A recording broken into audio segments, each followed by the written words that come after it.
Think about the Apostle Paul as an example. Paul strongly identified as a Jew. His heritage, his education, his occupation had been totally wrapped up in his identity as a Jew. Here's what he says in Philippians chapter 3, verses 4 through 8. If anyone else thinks he may have confidence in the flesh, I more so, circumcised the 8th day, of the stock of Israel, of the tribe of Benjamin, a Hebrew of Hebrews, concerning the law, a Pharisee, concerning zeal, persecuting the church, concerning the righteousness which is in the law, blameless. But what things were gained to me, these I have counted loss for Christ.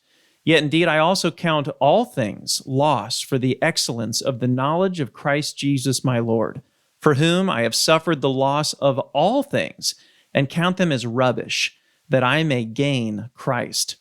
So Paul was born a Jew, and he was proud to be a Jew. So when the Jewish law died, Paul's identity died too.